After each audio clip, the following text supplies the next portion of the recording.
दोस्तों, कभी रात को 2 बजे जब पूरा घर सो रहा हो और कमरे में गुप्त अंधेरा हो, क्या आपने अकेले बैठकर कभी खुद से एक बहुत ही खौफनाक सवाल पूछा है? जरा सोचिए, अगर मेरे माँ बाप की शादी ना हुई होती तो मैं कहाँ होता? अगर यह पृथ्वी ही न बनी होती तो मेरा क्या वजूद होता? और अगर यह पूरा ब्रह्मांड ही पैदा ना हुआ होता तो क्या होता? जब एक आम इंसान यह सवाल सोचता है तो उसके दिमाग में एक ब्लैंक स्क्रीन आ जाती है। उसे पसीना आने लगता है क्योंकि हमारे दिमाग को यह समझ ही नहीं आता कि कुछ ना होना आखिर कैसा होता है। उस वक्त की कल्पना कीजिए जब बिग बैंग भी नहीं हुआ था। कोई स्पेस नहीं, कोई समय नहीं, कोई भगवान नहीं, सिर्फ और सिर्फ एक भयानक सुन्न कर देने वाला खालीपन।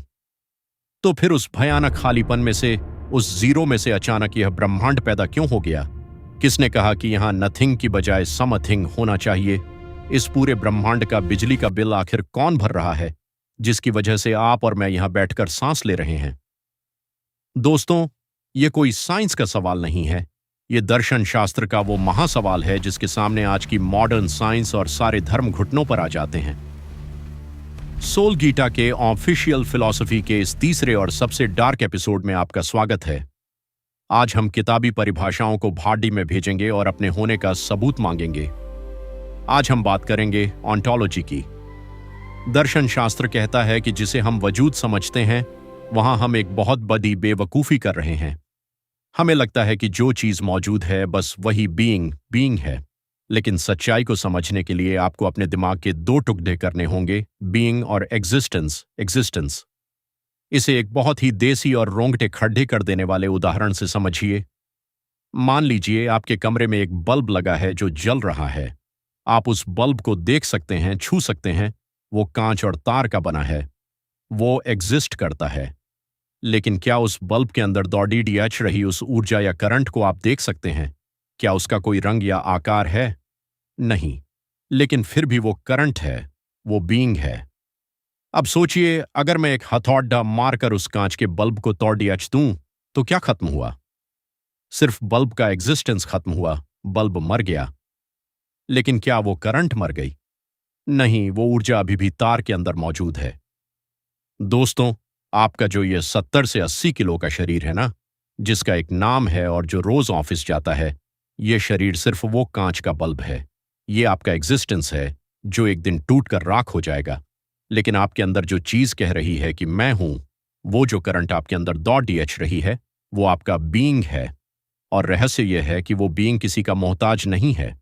वो ब्रह्मांड के बनने से पहले भी था और इसके खत्म होने के बाद भी रहेगा। मगर इंसान की सबसे बड़ी त्रासदी यह है कि हम अपनी पूरी जिंदगी सिर्फ उस कांच के बल्ब को सजाने और मजबूत बनाने में बिता देते हैं और भूल जाते हैं कि यह एक दिन फूटने वाला है। और जब यह बल्ब फूटता है तब जन्म होता है दर्शन शास्त्र के सबसे डरावने शब्द का, नॉन एग्जिस्टेंस, यानी अस्तित्व का पूरी तरह मिट जाना। जरा सोचिए, आज से ठीक 100 साल बाद यह दुनिया वैसी ही चल रही होगी। लोग हंस रहे होंगे, प्यार कर रहे होंगे, लेकिन उस दुनिया में आप नहीं होंगे। आपका कमरा किसी और का होगा और आपके अपने बच्चे भी आपका नाम भूल चुके होंगे। आप इस ब्रह्मांड की हार्ड ड्राइव से 100% डिलीट हो चुके होंगे। 20वीं सदी के दार्शनिक मार्टिन हाइडेगर कहते हैं कि इंसान इस दुनिया में अपनी मर्जी से नहीं आया। हमें यहां एक कचरे की तरह फेंक दिया गया है जिसे वो थ्रोननेस कहते हैं। और सबसे खौफनाक बात यह है कि हम पैदा होने के पहले ही सेकंड से अपनी कब्र की तरफ गिर रहे हैं।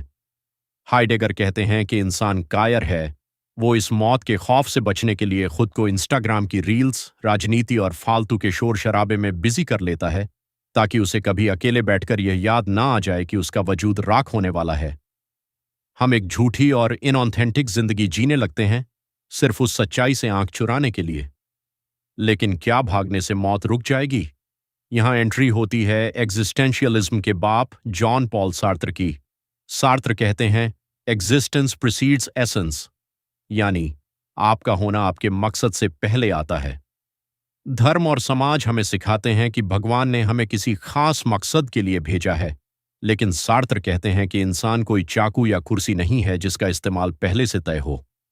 आप इस धरती पर पहले फेंके गए और उसके बाद अपनी चॉइस से आपने खुद अपना मकसद बनाया। सार्त्र कहते हैं कि इंसान आजाद होने के लिए श्रापित है, ये आज़ादी श्राप इसलिए है क्योंकि अगर कोई किस्मत नहीं है तो आपकी नाकामी और आपके डिप्रेशन के लिए आप किसी और को दोष नहीं दे सकते। आप यह नहीं कह सकते कि मेरी किस्मत खराब है, क्योंकि आपकी हर स्थिति आपकी खुद की चॉइस है। जब इस जिम्मेदारी का पहाड़ इंसान पर गिरता है तो वो कांपने लगता है और खुद से झूठ बोलने लगता है, जिसे सार्त्र बैड फेथ कहते हैं। दर्शन शास्त्र आपकी बैसाखियां छीनने आया है, सहारा देने नहीं। तो फिर इस बेमतलब की जिंदगी को जिएं कैसे? अल्बेर कामू हमें सिसिफस की कहानी सुनाते हैं, जिसे एक भारी पत्थर पहाड़ पर चढ़ाना है जो हर बार नीचे गिर जाता है। कामू कहते हैं कि हम सब सिसिफस हैं, हमारी रोज की भागदौड़ का आखिर में कोई मतलब नहीं निकलता। लेकिन कामू कहते हैं कि हमें कल्पना करनी चाहिए कि सिसिफस खुश है। वह खुश इसलिए है क्योंकि जब पत्थर नीचे गिरता है तो वह ब्रह्मांड की आंखों में आंखें डालकर मुस्कुराता है। वह कहता है, मुझे पता है कि अंत में मौत जीत जाएगी, पर फिर भी मैं अपनी मर्जी से इस पत्थर को दोबारा उठाऊंगा। यही सबसे बड़ी बगावत है। और अंत में सोल गीता का असली सार हमें भारतीय दर्शन और क्वांटम फिजिक्स में मिलता है। जिसे हम शून्य समझते हैं वो खाली नहीं है। उपनिषद कहते हैं, पूर्णमदः पूर्णमिदम्, वह शून्यता भी पूर्ण है। यह ब्रह्मांड कोई सजा नहीं बल्कि एक लीला है। वह परम सत्ता बोर हो गई थी, इसलिए उसने भूलने का नाटक किया और खुद को अरबों टुकड़ों में बांट दिया। आज वो ब्रह्मांड आपके रूप में यहां बैठा है और डर रहा है।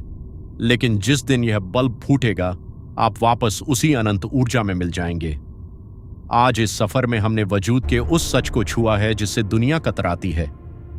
अब मेरा आपसे एक सवाल है, क्या आप अभी भी भेदचाल में छुपकर जी रहे हैं, या अपनी मौत की आंखों में आंखें डालकर अपने खुद के नियम बनाने के लिए तैयार हैं? कमेंट बॉक्स में अपने अस्तित्व की पूरी भड़ास निकाल दीजिए। इस दार्शनिक सफर का हिस्सा बनने के लिए चैनल को सब्सक्राइब करें। जय हिंद।